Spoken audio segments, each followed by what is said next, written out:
여러분 안녕하세요. 오늘은 7강 브랜드와 마케팅 수업을 시작해 보도록 하겠습니다. 브랜드와 마케팅이라고 하면 여러분들한테는 굉장히 재미있고 일상생활에서도 접하실 수 있는 내용들이 많이 나올 텐데요. 그런데 이제 여러분들이 먼저 이 7강을 공부를 하시기 전에 선생님 도대체 브랜드와 마케팅이랑 유통이 어떤 관련이 있어요? 라고 궁금해 하실 분들도 계실 것 같아서 제가 전체적인 관점에서 한번 먼저 설명을 드리고 시작을 하려고 해요. 우리가 이제 마케팅 개념에서 되게 유명한 개념인데요. 포피라는 개념이 있어요. 포피. 이 포피에 대한 내용은 여러분들이 이제 앞으로 일상생활을 하시거나 직장생활을 하실 때도 많이 사용되는 단어이기 때문에 굳이 유통관리사 공부를 하실 때뿐만이 아니라도 꼭 기억을 해주셨으면 좋겠는 내용이고요. 포피라고 하면은 4가지의 P가 있다라고 해서 P로 시작하는 단어 4개의 조합을 포피라고 불러요. 그 4가지가 이제 첫 번째가 프로덕트, 제품이라는 뜻이고요. 두 번째가 프라이스, 가격이라는 뜻, 그리고 프로모션, 촉진. 촉진은 조금 쉬운 말로 하면 홍보예요. 그 다음에 마지막으로 플레이스가 장소라는 뜻인데 우리 마케팅에서는 유통, 장소가 있어 유통을 하니까 이렇게 4가지를 포피라고 부르는데 유통관리사라는 이 과목은 우리가 앞서서 이제 1강부터 6강까지는 이렇게 플레이스에 관련된 유통에 관련된 내용들만 1강부터 6강까지 자세하게 배우셨다고 생각을 해주시면 되고요. 7강에서는 나머지 이 부분 있죠? 프로덕트라든지 프라이스라든지 프로모션에 관련된 내용들이 한꺼번에 7강에 쭉 압축이 되어 있다라고 생각을 해주시면 되고 앞서서 이제 1강부터 6강까지 여러분들이 어떻게 공부를 하셨는지 선생님 많이 궁금하긴 한데 어려운 내용들이나 되게 생소한 개념들이 많이 나오셨을 거예요. 그런데 우리 여기에서 이제 브랜드와 마케팅 이 파트에서는 여러분들이 평소에 알고 계셨던 여러 가지 브랜드들을 선생님이 예시를 들어드리면서 설명을 드릴 거라서 여러분들이 재미있게 들어주셨으면 좋겠습니다. 자, 그러면 우리 한번 시작을 해볼게요. 첫 번째는 브랜드입니다. 브랜드. 브랜드가 무엇인가요? 여러분들이 각각 선호하시는 브랜드들이 있을 텐데요. 선생님이 선호하는 브랜드라고 하면은 선생님은 그전에도 계속 말씀드렸듯이 커피를 되게 좋아하잖아요. 커피 중에서도 그냥 어딜 가나 어느 동네에나 흔하게 찾아볼 수 있고 그리고 프로모션도 많이 하고 뭐 쿠폰 모으는 거라든지 또 그리고 카카오톡 선물하기에서도 친구들이 선물해주면은 쉽게 바로 가서 사용할 수 있는 스타벅스라는 브랜드를 굉장히 선호하는 편이에요. 자, 그럼 스타벅스를 예를 들어서 선생님이 설명을 드릴게요. 스타벅스라는 브랜드가 있어요. 브랜드의 개념부터 보시면 어떤 기업의 제품을 경쟁 제품과 명확하게 구별하고 소비자의 충성도라는 것은 그 브랜드를 묻지도 따지지도 않고 좋아해 라는 것이 바로 충성도잖아요. 이러한 충성도를 높이기 위해서 사용하는 자, 여기 밑줄 칠게요. 이름, 로고, 슬로건, 그리고 심볼 이렇게 4가지의 총합을 브랜드라고 부릅니다. 자, 그러면 이제 이름, 로고, 슬로건, 심볼을 선생님이 현대자동차의 예시를 들어서 설명을 해드릴게요. 먼저 이름부터 보시면요. 이 부분, 현대라고 쓰여있는 이 이름, 이게 바로 브랜드의 이름이죠. 브랜드는 이름이 있어야 돼요. 부를 수 있는 이름이 있어야 다른 경쟁 제품과 명확하게 구별이 될 수가 있겠죠. 그 다음에 로고가 있어야 돼요. 여러분들도 많이 일상생활에서 보셨을 것 같은 이 현대 로고 있죠. 로고 이렇게 동그랗게 생겨가지고 가운데 H가 들어가 있는 거. 이게 로고고. 그 다음에 현대자동차가 이제 최근에 밀고 있는 슬로건이 저도 이제 서치를 통해서 찾았는데 New Thinking, New Possibilities라고 해가지고 새로운 생각, 새로운 가능성 이거를 이제 요즘에 경영적인 철학 그리고 이제 슬로건으로 밀고 있는 것 같아요. 슬로건은 물론 변동이 될 수 있어요. 계속 이제 사회가 변화하고 발전하면서 변화를 해요. 그 다음에 플러스 심볼도 있는데 심볼은 로고랑 심볼이랑 좀 비슷한 개념이다. 심볼은 상징이라는 뜻이기 때문에 상징. 그래서 이렇게 로고랑 심볼이랑 좀 비슷한 개념이다 라고 생각을 해주시면 이렇게 4가지 로고랑 심볼이랑 이름이랑 슬로건 이렇게 4가지가 하나의 브랜드를 구성하는 구성 요소다라고 기억을 해주시면 됩니다. 자, 그럼 다시 돌아가서 보시면요. 브랜드 이미지라는 이 개념은 자, 브랜드 이미지, 브랜드 인지도, 브랜드 선호도, 브랜드 충성도, 브랜드 자산까지 보실 건데 이미지는 여러분들이 스타벅스 또는 현대자동차라는 단어를 딱 들었을 때 머릿속에 떠오르는 어떤 이미지의 총합체, 연상되는 총합체를 브랜드 이미지라고 해요. 이 브랜드 이미지가 보통은 이제 그 기업은 브랜드 이미지가 좋아 또는 그 기업은 브랜드 이미지가 나빠 이런 식으로 표현을 하게 되는 거고요.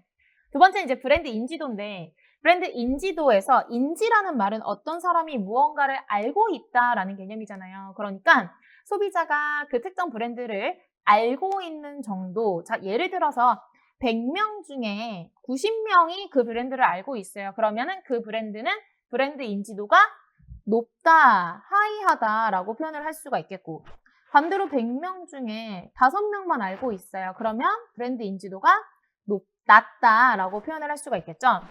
그 다음에 3번 보시면 브랜드 선호도인데요. 선호도는 말 그대로 선호, 좋아하는 정도예요. 여러 가지 가능성들이 있을 때 예를 들어서 뭐 스타벅스 갈까, 할리스 갈까, 투썸플레이스 갈까, 이디야 갈까라고 여러 가지 선택지들이 놓여 있을 때 나는 스타벅스 좋아해 라고 한다면은 브랜드 선호도가 높다라고 보실 수가 있겠고요. 자, 브랜드 충성도가 굉장히 중요한 개념이어서 빨간 색깔 이렇게 밑줄 칠 거고요. 브랜드 충성도는 브랜드를 좋아하는 걸 넘어서서 키워드 반복 구매로 잡아주시면 돼요. 브랜드 충성도는 그냥 좋아하는 거, 단순하게 좋아하는 게 아니라 내가 이 브랜드의 제품을 반복적으로 구매를 할 때 브랜드 충성도가 높다라고 표현을 합니다. 그리고 이러한 브랜드 충성도를 가지고 있는 소비자들은 그 브랜드의 충성 고객, 중요해요. 또는 단골 고객이라고 우리가 부를 수가 있는 거예요. 그래서 이거 브랜드 충성도를 가장 잘 기억을 해주셨으면 좋겠고 조금 더 확장을 시켜드리자면 이제 브랜드 이미지가 쌓여서 브랜드 인지도를 만들고 인지도가 쌓여서 선호도를 만들고 선호도가 쌓이면 충성도를 만들고 이렇게 만들어진 브랜드 이미지, 인지도, 브랜드 선호도, 브랜드 충성도가 결국에는 그 브랜드가 가지고 있는 하나의 재산, 자산이 되는 겁니다. 그 브랜드가 가지고 있는 이러한 모든 가치들을 통틀어서 브랜드 자산이라고 부르는 개념인 거죠. 이해되셨죠? 자, 그러면 이 브랜드는 어떤 기능을 가지고 있을까요? 우리가 지금 선생님이랑 여러분들이랑 힘을 합쳐서 되게 획기적인 아이디어를 가지고 어떤 신제품을, 혁신적인 신제품을 만들었다고 쳐요.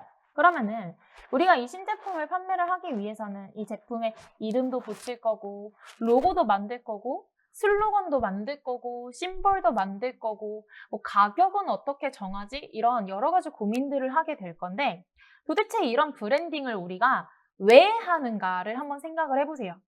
이 브랜드의 기능은 기업에게도 그리고 소비자에게도 중요한 혜택을 주는데요. 첫 번째로 기업에게 주는 기능은 가장 중요한 점 뭐냐면 브랜딩을 함으로써 비슷한 스타일이나 비슷한 가치를 가지고 있는 다른 제품과 명확하게 구별을 시켜준다라는 거죠. 구별을 시켜준다. 즉 이걸 뭐라고 하냐면 상품의 차별화가 된다라는 거예요. 그리고 이러한 브랜드들이 쌓이면 이 브랜드 자체가 무형 자산이 됩니다. 그 기업에게. 무형 자산이에요. 무형 자산.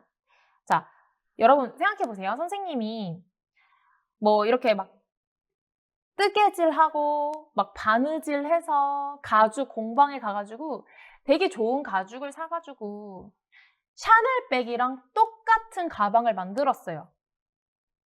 그리고 이거를 시장에 팔려고 해요. 그러면은 샤넬이랑 품질이 똑같이 만들었다고 하더라도 제가 샤넬에서 판매하는 그 가격만큼 그 가방을 판매를 할 수 있을까요?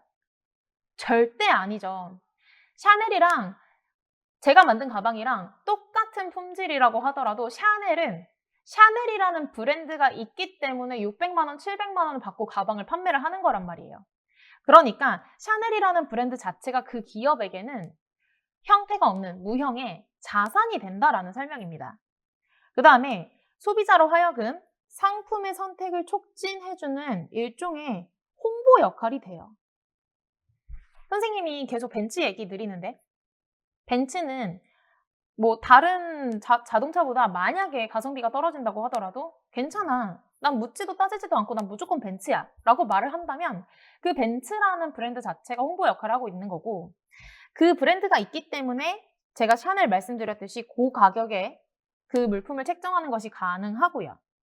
브랜드 충성도가 올라가면 그 샤넬이나 벤츠만의 고유 시장이 확보되어서 진입 장벽을 형성하고, 진입 장벽이라는 거는 우리 브랜드만이 가지고 있는, 그래서 다른 경쟁자들이 이 산업에 들어올 수 없게 만드는 어떤 진입 장벽을 형성한다라는 거예요. 그래서 진입 장벽을 형성하게 되고, 진입 장벽이 생기면 다른 기업들보다 우리가 더 뛰어나다라는 것을 증명할 수 있기 때문에 우리 기업의 경쟁 우위가 된다라는 설명입니다. 브랜드는 소비자에게도 기능을 줘요. 소비자에게도. 자, 첫 번째, 다른 브랜드랑 식별을 가능하게 하죠. 식별이라는 말은 그냥 구별이라고 생각하시면 가장 쉬울 것 같고요. 그 다음에 정보적인 가치를 줘요. 정보적인 가치 뭐냐면 그 브랜드에 대한 내가 어떤 지식을 가지고 있으면, 브랜드 지식이라고 하는데, 그 브랜드 지식을 가지고 있기 때문에 이 브랜드가 있으면 나 이 브랜드 알아. 이 브랜드 굉장히 사회적으로 좋은 일 많이 하는 기업이야. 나 이 제품 살래. 라고 하면서 내 머릿속에 내가 더 서치를 하지 않아도 기본적으로 가지고 있는 정보의 역할을 한다라는 거고, 그 다음에 마지막으로 우리가 이제 브랜딩을 하면은 보통 이제 AS까지 해주잖아요. 삼성 핸드폰을 사용하시는 분들이, 갤럭시 핸드폰을 사용하시는 분들이 아이폰이 아니라 갤럭시를 사용하는 이유가 AS가 잘 돼서다라고 말씀하시는 분들이 굉장히 많아요. 그렇기 때문에 갤럭시는 품질 보증해줘 라고 하는 어떤 품질에 대한 이미지를 만들어 놓으면 이 브랜딩이 AS를 가능하게끔 하니까 상품의 품질을 보증해준다라는 소비자에게 기능을 주는 거죠. 자, 브랜드의 종류로 내려가 볼 건데요. 브랜드의 종류에서 1, 2, 3, 4, 5, 6, 7이 있는데, 물론 여기서 여러분들, 자, 1, 2, 3, 4, 5, 6, 7에 나온 애들이 전부 다 시험에 기출이 됐었던 친구들이에요. 그런데 그 중에서도 가장 많이 기출이 되는 친구는 3번이랑 4번. 제조업자 브랜드랑 유통업자 브랜드입니다. 제조업자 브랜드랑 유통업자 브랜드, 이거는 여러분들이 반드시 영문 표현으로도 알고 계셔야 되고 한국말 표현으로도 알고 계셔야 되고, 이 친구들은 단독으로 문제가 출제되기도 하고 다른 개념들이랑 엮어서 보기 문제로 출제가 되기도 하는 친구들이기 때문에 꼭 주의해 주시고 외워주셔야 됩니다. 자, 그럼 하나하나 살펴볼게요. 첫 번째 쉬워요. 무상표 상품이에요. 무상표 상품. 무상표 상품은 말 그대로 무가 없을 무자잖아요. 그러니까 상표가 없다라는 거예요. 상표가 없고 가격이 저렴하다. 그런 특징 가지고 있고요. 이건 쉽죠?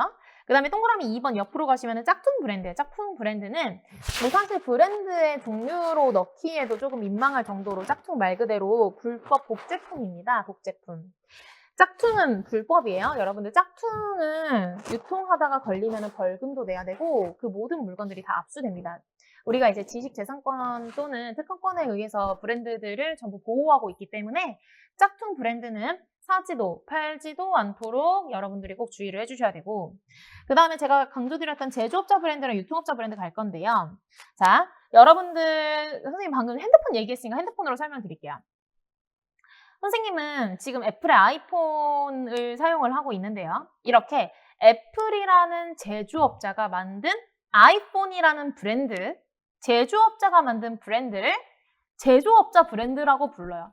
여러분들이 일상생활에서 사용하시는 대부분의 공산품들이 전부 다 제조업자 브랜드입니다. 제조업자 브랜드. 그러니까 제조업자 브랜드는 시중에 유통되는 상품들 중에 정말 50% 이상 차지하고 있는 브랜드들이겠죠.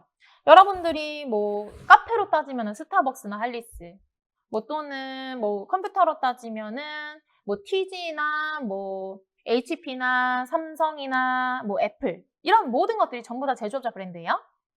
즉, 내용 보시면 상표 소유자에 의한 분류가 되고요. 그 다음에 제조업자가 만든 브랜드 상품이다라는 겁니다. 이에 반해서 유통업자 브랜드는 뭐냐면, 이 친구는 가장 쉬운 예를 들면, 여러분 이마트 많이 이용하시죠? 이마트가 만든 노브랜드라는 브랜드가 있어요.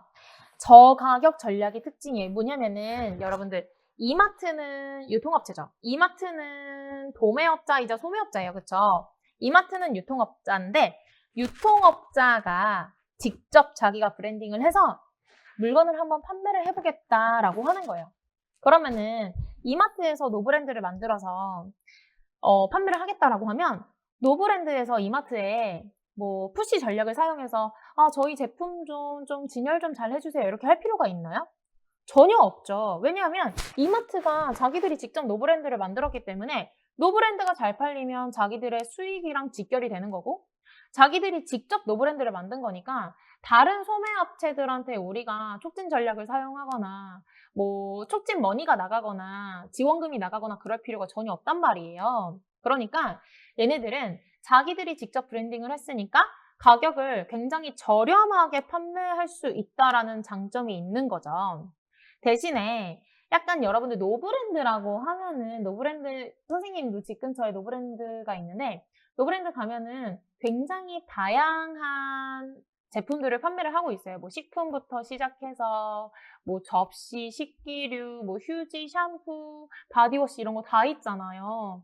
그런데 아무래도 품질에 대한 인지도는 조금 떨어질 수밖에 없어요. 왜 그러냐면 가격이 워낙 저렴하니까 가격이 너무 저렴하니까 조금 저렴한 원료를 쓰는 게 아닐까라고 의심을 하게 되는 부분이 있는 거죠. 그래서 품질에 대한 인지도는 조금 떨어지지만 어쨌든 가격이 저렴하기 때문에 소비자들이 많이 찾고요. 가격이 저렴하면 당연히 마진율이 높겠죠. 그리고 이제 마진율이 높은 이유 하나를 더 추가를 하자면 다른 이제 유통 비용, 다른 소매업체들에게 들어가는 유통 비용을 절감할 수 있다. 그렇기 때문에 마진율이 높다라고 생각을 할 수가 있겠습니다. 이제 5번 가시면은 제네릭 브랜드라고 해서 엄밀히 말하면은 제네릭 브랜드는 유통업자 브랜드에 쏙 이렇게 포함이 되는 개념이기는 해요. 포함이 되는 개념이기는 한데 최근에 제네릭 브랜드가 최근 기출에서 단독 문제로 출제가 되어서 제가 여기 이제 구성을 했습니다. 제네릭 브랜드는 노브랜드라고도 하며라고 하는데요. 우리 이마트가 만든 노브랜드랑 헷갈리지 마세요. 이마트가 만든 유통업자 브랜드의 이름이 공교롭게도 노브랜드라고 얘네가 브랜딩을 한 거지. 우리가 이론적으로 말하는 노브랜드는 제네릭 브랜드입니다. 제네릭 브랜드인 거예요. 이론적으로는. 그 다음에 이제 이 제네릭 브랜드를 사전적인 정의로 하면은 이렇게 돼요. 여러분들도 같이 써주세요. 제네릭 브랜드는 이렇게 빈 공간에 써볼게요. 특허권이 끝나서 특허권은 소멸이 되잖아요. 끝나 다른 회사들이 합법적으로 복제할 수 있는 브랜드라고 해가지고 이거는 가장 대표적인 예시로는 의약품으로 설명이 가능한데요. 자, 여러분 그 타이레놀이라는 약품 먹어보셨죠? 타이레놀은 브랜드명이에요. 회사 브랜드명이거든요. 브랜드명인데 이 타이레놀의 원료는 그 이름이 아세트아미노펜이에요.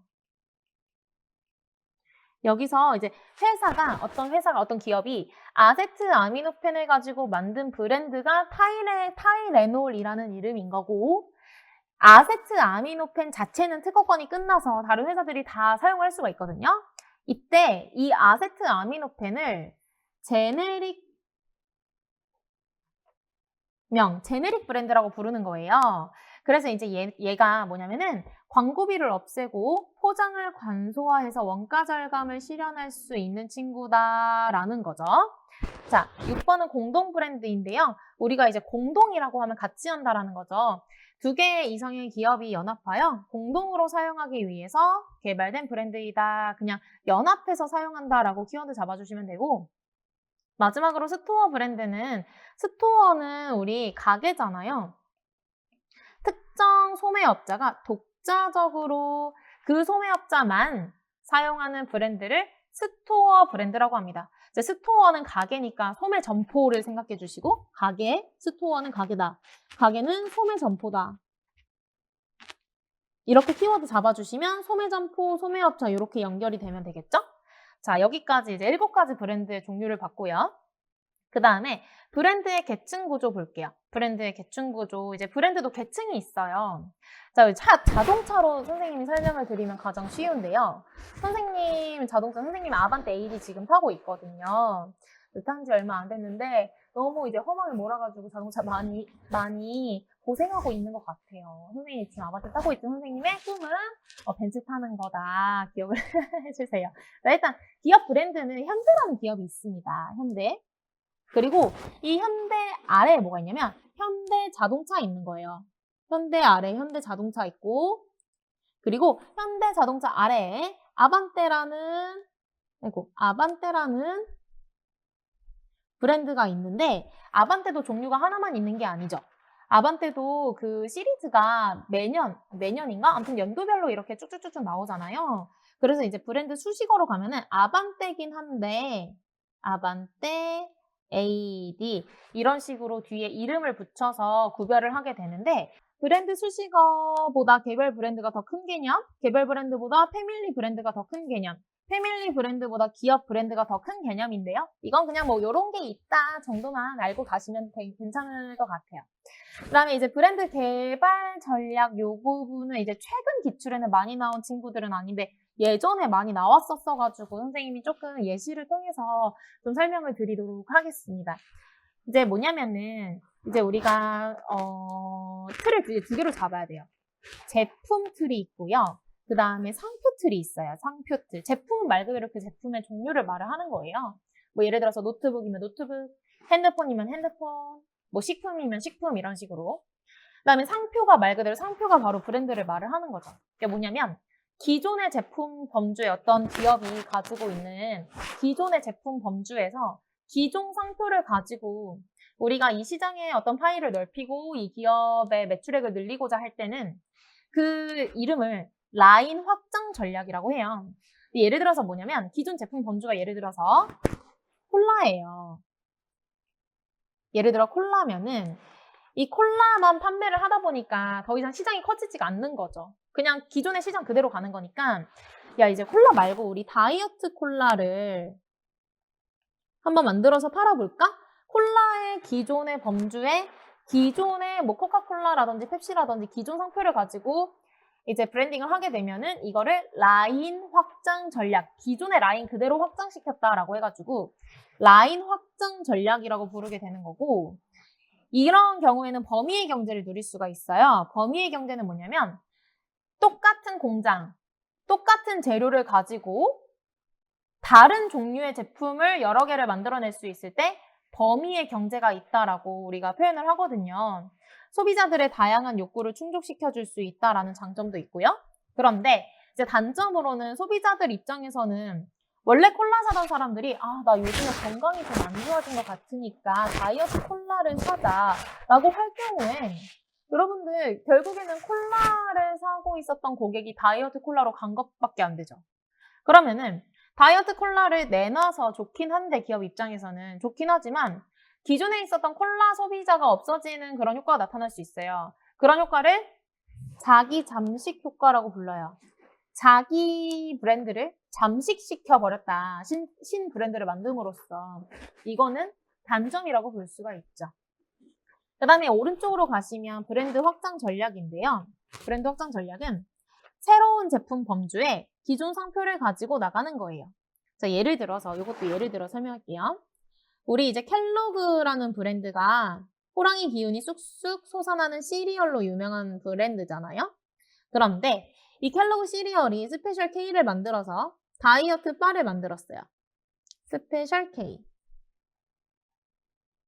이 경우에는 기존의 켈로그라는 상표를 그대로 가지고 새로운 그 다이어트 바라는 제품 범주로 나간 거잖아요. 이 경우에는 브랜드 확장 전략이에요. 켈로그에 대해서 우호적인 이미지를 가지고 있었던 소비자들은 다이어트 바를 하나 사고 싶을 때 켈로그 거다 라고 하면서 스페셜 K를 선택하겠죠. 그렇기 때문에 소비자 수용이 신속하게 이루어진다라는 장점도 있고, 그리고 이제 우리가 이미 구축해 놓은 브랜드 이미지가 있기 때문에 광고 비용이 절감된다라는 특징도 가지게 돼요. 그런데 만약에 우리가 스페셜 K를 내서 실패했어요. 그 시장에서 실패를 했다면 기존에 가지고 있었던 시리얼이라는 켈로그 시리얼 브랜드에도 영향을 어느 정도는 줄 수 있겠죠. 그래서 요거는 또 단점이라고 볼 수가 있습니다. 이제 밑으로 내려가시면 복수 브랜드 전략인데요. 이거는 뭐냐면 기존의 똑같은 제품 범주에서 새로운 상표를 막 만들어내는 거예요. 그러면 당연히 똑같은 제품 범주에 여러 가지 상표가 있으니까 소비자들의 다양한 욕구를 충족시킬 수 있고 어떤 하나의 브랜드가 실패해도 다른 브랜드에 영향을 주지 않아요. 같은 브랜드가 아니기 때문에. 그런데 단점은 우리 회사는 마케팅에 쓸 수 있는 돈은 어쨌든 정해져 있단 말이에요. 그런데 여러 가지 브랜드를 가지고 있게 될 경우에는 이 정해져 있는 한정된 마케팅 자원들을 n분의 1씩 해가지고 나눠줘야 된다라는 말이죠. 그러면은 마케팅 자원이 조금 비효율적으로 분산이 될 수는 있다라는 특징이 가지고 있어요. 예를 들면은 P&G라는 기업의 경우에 똑같은 이제 헤어케어 머리 시장에 지금 이제 3가지의 브랜드를 가지고 있는데요. 여러분들이 가장 많이 알고 계실 것 같은 헤드앤숄더도 P&G 거고요. 그 다음에 허벌 에센스 라는 브랜드도 있고, 그리고 펜틴도 P&G 거예요. 그러니까 얘네가 다 똑같이 샴푸도 만들고 린스도 만들고 트리트먼트도 만들고 에센스도 만들고 다 헤어케어 제품인데 똑같은 기업에서 헤드앤숄더 따로, 허벌 에센스 따로, 펜틴 따로 이렇게 브랜딩을 해가지고 관리를 한다라는 전략. 이거를 여러 가지의 브랜드를 가지고 있다 해서 복수 브랜드 전략이라고 부르는 겁니다. 그다음에 이제 마지막으로 여긴 쉬워요. 마지막으로 이제 새로운 제품 범주에 새로운 상표를 가지고 나간다라고 하면은 아예 우리가 나가보지도 않은 제품 범주에 새로운 브랜딩을 했기 때문에 신규 브랜드 전략이라고 부르고 여기서 이제 방금 여러분들이 학습하신 브랜드 개발 전략과 관련해서는 뒤에서 관련된 개념이 또 나오기 때문에 제가 다시 한번 설명드리도록 하겠습니다. 여기도 막 달달 외우실 필요는 없고요. 지금 상태에서는 조금 이해만 해주시고 다음 페이지 넘어가 보도록 할게요. 마케팅 개념의 전략이 있어요. 자, 마케팅 개념의 발전 과정부터 나가는데요. 이거는 이제 역사적으로 완전 옛날부터 그리고 현대 시대까지 마케팅의 개념이 어떻게 변화하였는가를 보여주는 이제 내용입니다. 첫 번째는 이제 생산 파트에서 이건 이제 문제에 자세하게 안 나오니까 제가 간단하게만 설명하고 넘어갈게요. 생산율이 높아지고 이제 산업혁명 초기예요. 산업혁명 초기에 제품이 다양하지가 않았을 때 그냥 생산을 하는 거에만 초점이 맞춰져 있었던 시대가 있었다라는 거가 이제 생산 개념이고요. 그 다음에 이제 뭐냐면은 여러분들 이제 산업혁명이 시작이 되면서 공장이 돌아가고 대량으로 이제 제품을 만들기 시작을 했는데 이제 소비자들이 점점 똑같은 제품을 질리는 거예요. 브랜딩이 필요한 거예요. 그래서 그 똑같은 제품들을 대량 생산만 하다가 제품 개념에서는 이 똑같은 제품들을 차별화를 하기 시작해요. 사람들이 이거죠. 다 똑같이 핸드폰을 만들어 놓으면은 사람들이 안 사요. 결국에는 뭐 가격이 저렴한 거 또는 뭐 그냥 아는 사람이 만든 거 이런 것만 사게 되기 때문에 제품에다가 뭐 디자인을 더 넣는다든지 뭐 남들이 안 가지고 있는 기능을 넣는다든지 하는 방법으로 해서 제품을 차별화시키고 그 다음에 이제 제품이 차별화가 되다 보니까 더 이상 이제 너무 훌륭한 제품들이 많은 거예요. 이렇게 되니까 기업들은 제품을 차별화시키는 것으로 소비자들에게 어필이 안 돼서 뭐를 하는 거냐면 훌륭한 영업사원을 고용한다든지 또는 가격 할인을 많이 해준다든지 광고를 때린다든지 하는 여러 가지 촉진 활동에 힘쓰게 되는데 이 개념이 바로 판매 개념이고 판매 개념에 선생님이 빨간색으로 동그라미하고 별표 치겠습니다. 판매 개념. 자, 그 다음에 바로 마케팅 개념에도 동그라미 치고 별표 칠 건데요. 판매 개념이랑 마케팅 개념을 구별하는 문제가 가장 많이 출제돼요. 이 파트에서. 판매는 어쨌든 우리가 이 제품을 만들어서 우리 기업의 이윤을 높이기 위해서 이 제품을 만들어서 판매 활동을 더 훌륭하게 한다든지 촉진 활동을 더 훌륭하게 한다든지 이런 개념이라면 마케팅 개념은 애초에 제품을 만들고 고려를 하는 게 아니라 처음부터 소비자가 원하는 제품이 무엇일까?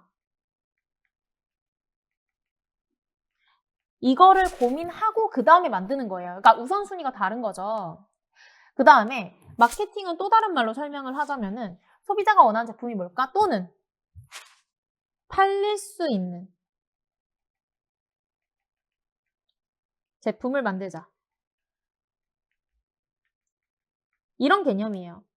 제품을 훌륭하게 만들어 놓고 판매합니다. 이게 아니라 처음부터 안 팔리면 안 만들고 팔릴 수 있는 제품만 만든다라는 그런 개념인 거죠.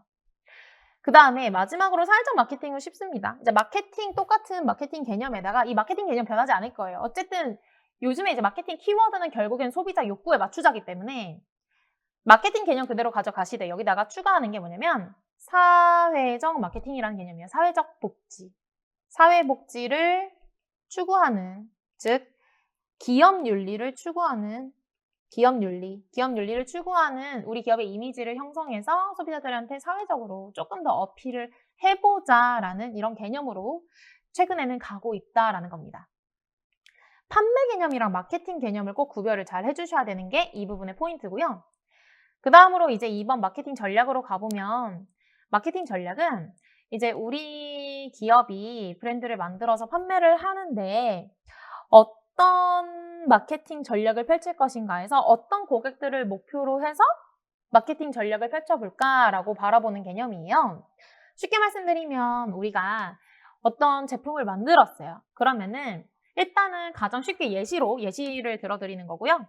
예시로 10대, 20대 1020이라고 표현을 할게요. 그리고 30대, 40대, 그리고 50대, 60대 이렇게 나눴어요. 선생님이 그냥 아주 단순하게 가격대로 나눠본 거, 아니, 가격대래. 인구, 나이대로 나눠본 거예요. 이렇게 각각 하나씩 붙여넣기를 했습니다. 여기서 뭐냐면은, 첫 번째, 비차별화 마케팅 전략은 말 그대로 차별을 두지 않아요. 자, 우리가 어떤 제품을 만들었으면 모든 연령층을 전부 다 타겟으로 해서 판매를 하겠다라는 거죠. 모든 연령층에 판매를 하려면 똑같이 가야 되잖아요. 그러니까 표준화 시켜야 되고 대량 생산을 할 수 있어서 모든 연령층에 다 똑같은 제품 판매하니까 원가를 절감할 수 있다는 장점이 있죠. 그런데 이제 두 번째는 차별화 마케팅 전략이에요.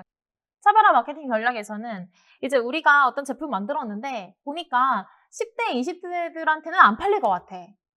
근데 이제 30, 40대랑 50, 60대까지는 팔릴 것 같아요. 그러면은 애초에 10대, 20대한테는 판매할 전략조차 세우지 않고 3040이랑 3040이랑 5060만 목표로 해가지고 소수가 키워드예요. 소수의 세분 시장만 표적 시장으로 선정해서 판매를 하겠다라는 개념이죠. 비차별화 마케팅 전략 다시 돌아가서 이제 선생님 동그라미 닫힐 거예요. 그러니까 이 전 연령층에 전부 다 똑같은 마케팅 전략 취한다라는 거고요. 이제 오른쪽으로 가시면 집중화 마케팅 전략이라 해가지고 이번에는 소수의 세분 시장이 아니라 딱 하나만 고르는 거예요. 우리는 3040만 전략으로 할 거야. 3040한테만 어필해서 차라리 3040 시장에서만 확실하게 먹히는 제품을 만들 거야 라는 전략. 이거를 바로 딱 하나에 집중했다라고 해서 집중화 마케팅 전략이다라고 생각을 하시면 됩니다. 자, 비차별화는 전 연령층 다, 차별화는 소수, 집중화는 하나. 이렇게 키워드 잡아주시면 여러분들이 조금 더 이해가 쉬우실 것 같고요. 그 다음에 바로 3번으로 넘어가시면 마케팅에 푸시 전략이랑 풀 전략이 있어요. 요거 별표 3개. 푸시 전략이랑 풀 전략. 자, 요거 헷갈리지 않으시게 선생님이 그림으로 설명드릴 거예요. 일단 우리 여러분들 잠깐 옛날의 기억을 좀 되돌려 주셔가지고 생도소소 있잖아요. 생도소소 있어요. 생산자 다음 도매상, 다음에 소매상, 다음에 소비자. 이런 수직적 유통 경로의 흐름이 있잖아요. 근데 여러분들 잘 보세요. 지금 푸시 전략이랑 풀 전략을 하고 있어요. 푸시는 밀다라는 뜻이죠. 풀은 당기다라는 뜻이에요. 이 영어 단어의 뜻을 그대로 적용을 시킬게요. 생산자가 도매상을 향해서 밀어요. 푸시. 도매상이 소매상을 향해서 밀어요. 푸시. 소매상이 소비자한테 밀어요. 푸시. 이게 푸시 전략이에요. 즉 뭐냐면 제조업자가 중간상을, 여기서 중간상은 도소매상이죠. 중간상을 대상으로 적극적인 촉진 전략을 사용하여 이 도매상이랑 소매상들이 자사의 제품을, 이 생산자의 제품을 소비자에게 적극적으로 판매하도록 돈도 찔러주고 접대도 해주고 이런 전략을 푸시, 밀어낸다. 푸시 전략이라고 보시면 돼요. 이 경우에는 푸시 전략은 상표 충성도가 낮아요. 또는 상표 선택이 점포에서 많이 발생하는 경우에 사용해요. 왜 상표 충성도가 낮냐면 소비자들이 우리가 만든 제품을 아직은 많이 모르기 때문에, 모르니까 우리가 어쩔 수 없이 도매상이나 소매상들로 하여금 접대해주고 돈 주고 이렇게 하면서 우리 제품을 취급할 수 있도록 유도를 한다라는 거죠. 그렇기 때문에 접대하려면 사람 필요하잖아요. 인적 판매 또는 중간사 판촉이 사용되는 방법이고요. 여기서 이제 촉진 지원금이라는 푸시머니라고 나오는데 이거는 3급에서보다는 2급에서 훨씬 더 많이 기출이 된 것 같기는 해요. 그래도 여러분들이 언제든지 단독 개념으로 출제될 수 있어서 알아주셨으면 좋겠고, 촉진 지원금이 영어로 푸시머니예요. 촉진 지원금 푸시머니, 이제 감이 좀 오시죠? 촉진 지원금은 뭐냐면 어쨌든 제조업체가 이제 도소매상을 대상으로 해서 촉진 전략을 펼치는데 이때 판매사원에게 주는 인센티브, 스피프라고 부르기도 해요. 그러니까 촉진 지원금, 푸시머니, 스피프 전부 다 동일한 단어입니다. 이게 바로 푸시 전략이고요. 풀 전략은 뭐냐면 안 헷갈리시게 다른 색깔로, 자, 생산자가 도매상, 소매상 거치지 않고 소비자를 대상으로 엄청난 대량 광고를 때려요. 그러면은 소비자 입장에서는 그 대량 광고에 노출이 많이 됨으로써 굉장히 그 기업의 광고가 만약에 성공을 한다면 그 제품을 사고 싶어질 거란 말이에요. 그러면은 소비자들이 자연스럽게 소매상을 찾아가서 저 TV에서 본 그 제품 없어요? 라고 하면서 찾아요. 그러면은 소비자들이 오히려 거꾸로 소매상들한테 주세요. 소매상이 도매상한테 주세요. 도매상이 생산자한테 주세요. 이렇게 할 수가 있겠죠? 이렇게 거꾸로 당겨 들어오는 전략이 바로 풀 전략인 거예요. 풀 전략. 그래서 풀은 당기다라는 뜻이기 때문에 생산자가 소비자한테 대량 광고 때려서 소비자들이 직접 이 생산자의 제품을 찾도록 하는 방식. 이게 바로 풀 전략입니다. 읽어보면요. 제조업자가 최종 소비자를 대상으로 적극적인 촉진, 가장 쉬운 방법이 광고겠죠. 대량 광고를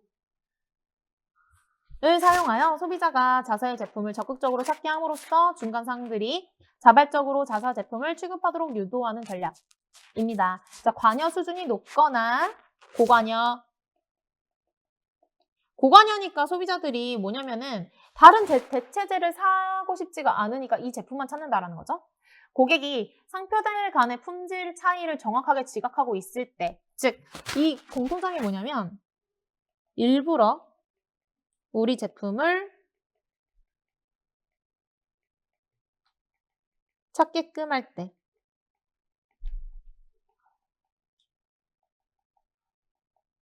이런 상황을 만드는 거죠. 그래서 선생님 방금 말씀드렸듯이 광고라는 이 방법이 가장 많이 사용이 되고, 그리고 이제 이거는 최종 소비자 대상으로 하기 때문에 소비자 판촉이라고 부르기도 합니다. 푸시 전략이랑 풀 전략 정확하게 이해가 되셔야 돼요, 여러분. 푸시 전략은 중간상 대상, 그리고 풀 전략은 최종 소비자 대상, 이렇게 해서 기억해 주시고, 푸시 전략은 인적 판매, 풀 전략은 대량 광고, 이렇게 키워드 잡아서 기억해 주시면 좋을 것 같아요. 자, 다음으로 이제 판매 전략 갈 건데요. 판매 전략도 우리 별표 3개 할 겁니다. 판매 전략, 교차 판매랑 상향 판매 2개 나올 건데 2개밖에 안 나와요. 이 둘 다 중요하고요.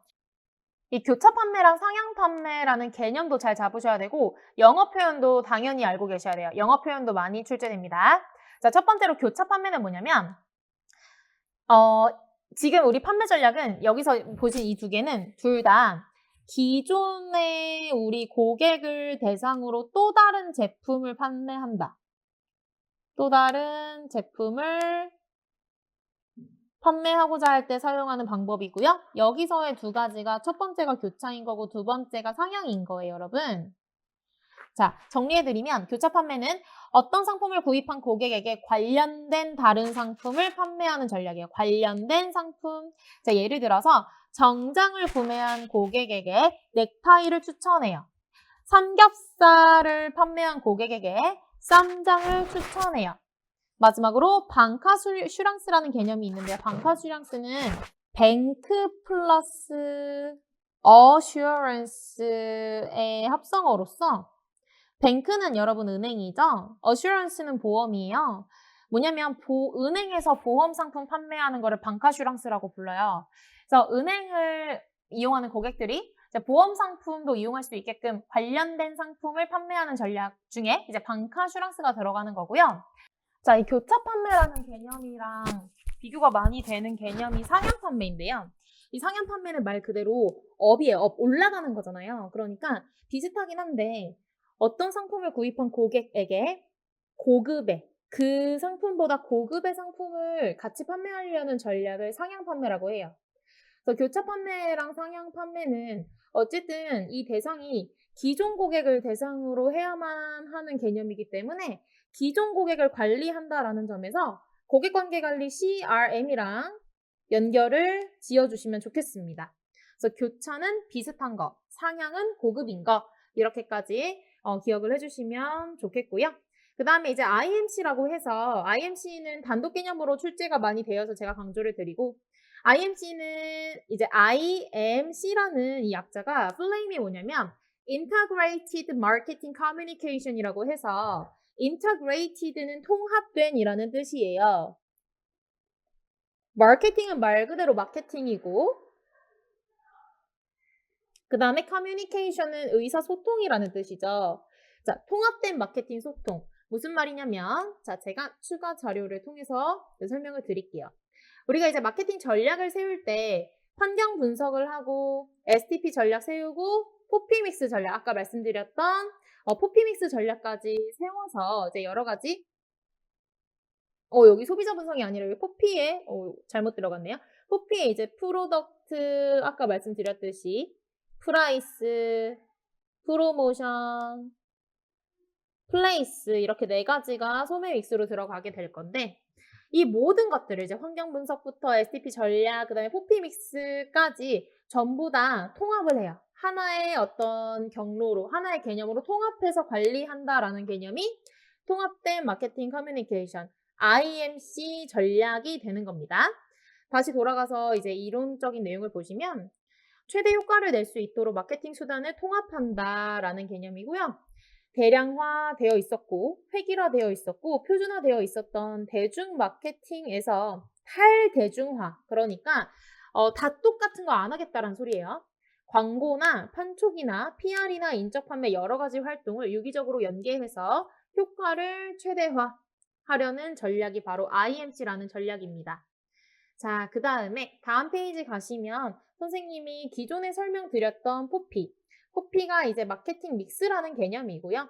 포피에는 프로덕트, 프라이스, 플레이스, 프로모션이 속한다라고 말씀을 드렸고 제품, 가격, 유통, 그 다음에 촉진 이렇게 네 가지를 포피라고 해요. 그런데 이제 우리가 최근에는 이 포피 개념이 포시 개념으로 발전을 하고 있어요. 그래서 이제 포피가 없어졌다라는 말은 아니고요. 포피가 가장 지배적인 개념이고 우리가 경영학에서 꼭 기본적으로 배워야 되는 내용이기는 하지만 최근에 이제 제품 중심, 판매 중심보다는 고객 중심으로 바뀌고 있다라고 이제 앞에서도 보셨잖아요. 그래서 제품이 아니라 고객의 가치에 초점을 맞추고 가격이 아니라 고객이 사용하는 비용. 써볼까요? 고객가치, 비용. 그 다음에 communication은 의사소통이라는 뜻이잖아요. 고객과 소통을 어떻게 할 것이냐. 그 다음에 convenience, 고객의 편리를 어떻게 추구할 것이냐라는 이 포시 중심으로 변화를 하고 있다. 요거는 이제 참고사항으로 알아주시고, 이제 서비스 마케팅 믹스라고 해서 이 부분은 이렇게 형광펜 칠게요. 별표 쳐주시고요. 별표는 이제 포피에도 별표지만 여기 서비스 마케팅 믹스에도 별표입니다. 이거는 포피에다가 3P를 합쳐서 7P라고 불러요. 7P라고 부르는데요. 기존에 이제 가지고 있었던 포피 개념에다가 이제 서비스라고 하는 거는 사람이 반드시 필요하죠. 그리고 서비스가 전달되기 위한 물리적인 증거가 있어야 하고요. 유형성 생각해 주시면 되고, 그리고 그 서비스가 전달되는 과정이 중요하잖아요. 이렇게 people, physical evidence, 그 다음에 process 이렇게 세 가지를 합쳐서 3P라고 해요. 이 3P만 물어보는 단독 문제가 최근에 출제되었었기 때문에 여러분들이 꼭 3P에 대한 내용까지 암기를 해 주셔야 되겠습니다. 자, 그 다음에 이제 4-1부터는요, 이제 마케팅 믹스에서 선생님이 처음에도 설명을 드렸지만 우리가 이제 포피 중에서 플레이스, 이 유통 관련된 내용은 1강부터 6강까지 쭉 다 학습을 하셨잖아요. 이제 나머지 자세한 내용들, 뭐 제품 관련된 내용이라든지 가격 또는 프로모션 관련된 내용을 이제 여기부터 세 파트로 나눠서 학습을 하실 거예요. 그래서 4-1번이 제품이고 넘기시면 4-2번이 가격이고요. 마지막으로 4-3번이 촉진. 이렇게 학습을 한다라고 이제 개념 잡아주시고 시작을 하겠습니다. 제품부터 들어가 볼게요. 제품에는 이제 핵심 제품, 유형 제품, 확장 제품 별표 치시고, 자, 핵심 제품, 유형 제품, 확장 제품은 이 코틀러라는 선생님께서 나눈 제품의 단계예요. 뭐냐면은 여러분들 이제 전부 다 휴대폰 사용하고 계시죠? 선생님은 아이폰을 쓰잖아요. 그런데 이 아이폰이라는 제품 자체는 제가 필요한 본질이 아니죠. 만약에 아이폰에 통화 기능이 안 되거나 문자 기능이 안 되거나 인터넷 기능이 안 되면 제가 아이폰을 사겠어요? 절대 안 살 거란 말이에요. 그러니까 핵심 제품이라는 건 뭐냐면 고객이 근본적으로 사용하고자 하는 그 혜택이 바로 핵심 제품이에요. 그 제품에 없어서는 안 되는 거. 핸드폰으로 치면은 통화, 문자, 인터넷이 해당을 한다고 보시면 되는 거고요. 그 다음에 유형 제품은 뭐냐면 고객이 실제로 눈으로 보고 손으로 만지는 유형의 제품인 거예요. 선생님으로 치면은 아이폰인 거죠. 아이폰. 여러분들은 뭐 핸드폰 쓰시는 분들 중에 뭐 어떤 분들은 삼성 갤럭시를 쓰실 수도 있겠고 어떤 분들은 뭐 지금 단종됐지만 LG 제품 쓰시는 분들도 계실 수 있겠고 여러 가지 제품 쓰실 수 있을 거예요. 근데 선생님은 아이폰이죠. 그러니까 이 유형 제품이라는 거는 결국에는 사람들의 선호도에 따라서 달라지는 거겠죠? 그 다음에 확장 제품 뭐냐면 유형 제품을 사용함으로써 얻어지는 추가적인 혜택이에요. 가장 대표적으로는 AS가 있겠네요. AS. 이제 삼성 같은 경우는 AS가 되게 잘 되고 애플은 삼성에 비해서 잘 안 된다라는 좀 인식이 있어요. 그래서 이제 어떤 우리가 유형의 제품 하나를 구입을 하면 그 유형의 제품 안에는 핵심 제품도 있고 유형 제품도 있고 확장 제품도 있다라는 설명입니다. 자, 그 다음에 제품의 분류에서요. 먼저 산업재랑 소비재를 나눠볼게요. 이거는 상식적으로 여러분들 산업재는 말 그대로 산업 현장에서 또 다른 제품의 생산을 위해서 사용하는 제품을 산업재라고 해요. 그러니까 추가적인 가공이라든지 사업 활동을 위해서 구매하는 제품을 산업재라고 하고 소비재는 말 그대로 최종 소비자가 최종 사용을 목적으로 구매하는 제품을 소비재라고 합니다.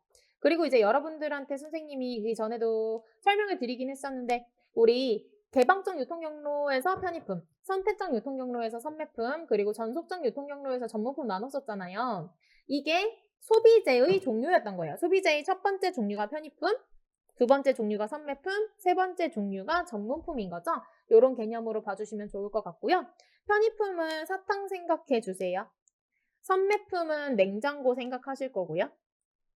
전문품은 벤츠 생각하실 거예요. 제가 많이 강조드린 내용입니다. 그대로 읽어보면 사탕을 살 때는 시간이나 노력을 들이지 않아요. 대체품이 아주 많습니다. 폭넓은 유통망 체계, 즉 개방적 유통 경로를 사용하고요. 저수익, 수익이 적게 나지만 많이 팔리기 때문에 고회전율 전략을 사용하고 있습니다. 그 다음에 가격 지향적 촉진을 해요. 즉 할인을 많이 해준다라는 뜻이죠. 예시로는 초콜릿, 음료수, 사탕, 편의품의 예시로 잘 떠올려 주시면 되고요.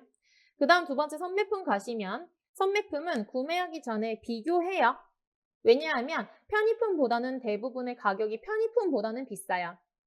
그리고 구매 빈도는 편의품보다는 낮죠. 대신에 이거는 상대적인 개념이라 전문품보다는 저렴하고 구매 빈도는 높다라고 보실 수가 있겠죠? 평소에 제품에 대한 지식이 낮아서 검색해야 돼요. 예를 들어서 세탁기나 가구나 냉장고 등. 그리고 이제 개방적 유통 경로가 아니라 여기서는 선택적 유통 경로를 사용한다라고 보시면 되겠고요. 그 다음에 이제 전문품 가시면 구매 전에 아주 특별한 노력을 가해요. 고품질의 제품이면서 브랜드 충성도가 중요한 제품이죠. 벤츠 생각하시면 돼요. 소수의 대리점이 넓은 상권을 포괄하는 전속적 유통 경로 전략을 취하고요. 고수익 저회전율을 추구합니다.